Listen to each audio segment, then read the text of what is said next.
Imagine a bride dressed in white, her smile timid yet full of hope, her hair carefully styled, her jewelry sparkling, and her eyes shining with happiness. Everything seems normal until the identity of her groom is revealed. For at her side, in a black tuxedo, does not stand a man of flesh and blood, but a handmade rag doll, with felt eyes and a mouth stitched with a simple red thread. This scene, which might seem unreal, actually took place in Brazil in the year 2021. The bride's name is Miravone Rocha Moraes, and her husband, she named Marcelo. This improbable wedding, celebrated before her family and friends, traveled around the world, sparking laughter, confusion, and immense curiosity. Why would a woman in full possession of her faculties choose to tie her destiny to a rag doll? Was it provocation, a game, madness, or the silent cry of a heart longing for love? Behind the surprising act lies a far more complex story than it appears. For Miravone, this marriage was no joke. She lived it as a true union with all that it entails: promises, fidelity, and even the foundation of a family. But what was to follow would surpass every limit of imagination and leave the entire world divided between fascination and dismay. The big day arrived. In the small town where Miravone lives, everyone whispered, curious to see what would really happen. The hall was decorated like any traditional wedding. White flowers, ribbons, tables set for the guests. Soft music filled the air. Nothing suggested that the union about to take place would be anything but ordinary. Miravone made her entrance, wearing a long wedding gown, her eyes filled with emotion. At her side, her relatives watched her advance with a mixture of admiration and discomfort. For at the altar, it was not a man of flesh who awaited her, but Marcelo, her rag doll, carefully dressed in a black suit and white tie. His stitched face bore a fixed expression, but for Miravone, he represented much more than a toy. He was her companion, her confidant, her husband. The ceremony unfolded with utmost seriousness. Vows were exchanged, photos taken, applause echoed. Some guests smiled politely, others stifled laughter, but Miravone never doubted for a second. For her, this moment was real, sincere, the fulfillment of a dream. At the end of the day, like all newlyweds, Miravone and Marcelo posed together for couple photos. She tenderly embraced her fabric husband, rested her head on his shoulder, and wore a radiant smile. This unusual marriage, immortalized and shared on social media, spread worldwide. Within days, Miravone became the subject of articles, videos, and debates. Had she fallen into madness? Or had she found a unique way to fill an emotional void no one could understand? After the wedding, many thought it was nothing more than a performance, an eccentric stunt to draw attention. But Miravone continued to live her marriage as if nothing were out of the ordinary. In her home, Marcelo the rag doll now had a fixed place, sitting on the couch, dressed differently every day, sometimes in a suit, sometimes in casual clothes. Miravone proudly explained that they shared everything: meals, evenings watching television, walks around the neighborhood. She regularly posed with him in family photos, and for her, Marcelo was not just a doll. He was the perfect husband. He is faithful, he does not go out, he does not cheat on me, and above all, he never argues with me, she would say, as if answering the growing criticism. This conviction disturbed as much as it fascinated. Many saw it as a form of delusion, others as a desperate act against loneliness. But for Miravone, nothing was fake. She confided that she truly felt loved and supported by Marcelo, that he represented an ideal companion in a world where, according to her, men of flesh did nothing but hurt or disappoint her. Little by little, her atypical relationship became routine. The improvised couple appeared like any other. Birthdays, romantic evenings, tender moments, everything was carefully shared in photos and videos.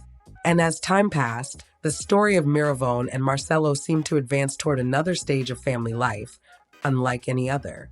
As in every marriage, the question of a child soon arose. And once again, Miravone would surprise the entire world.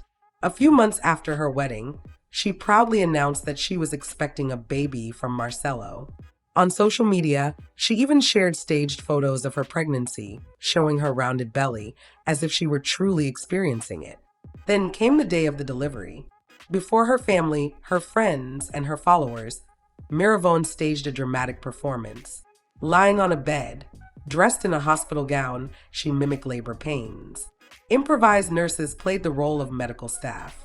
And finally, under applause and muffled laughter from some, she presented her newborn, a smaller rag doll, carefully dressed, whom she named Marcelinho. For Miravone, this moment was anything but comical. She was moved to tears, holding her baby like a real mother. She posed with Marcelo and Marcelinho for family photos that once again traveled the globe. The media seized the story, some reporting it with irony, others with compassion. This birth marked a turning point. From then on, Miravone was not only part of an unusual couple, but of a complete family.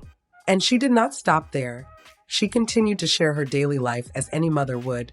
Birthdays, celebrations, family meals, everything was documented. With every photo published, the buzz grew, along with the criticism, but also a strange fascination with this woman who lived her dream with unshakable conviction. With Marcelinho's birth, the story gained even greater reach. Miravone was invited to TV shows, interviewed by journalists, mentioned in articles around the world. Some presented her as a curiosity, others as a fragile woman seeking attention. On social networks, the mockery multiplied, thousands calling her marriage a farce. Yet Miravone stood firm in her beliefs. She declared that, despite appearances, her relationship with Marcelo brought her real happiness. And here, things became even more troubling. In response to criticism, she confided that this marriage and rag family were not a mere whim.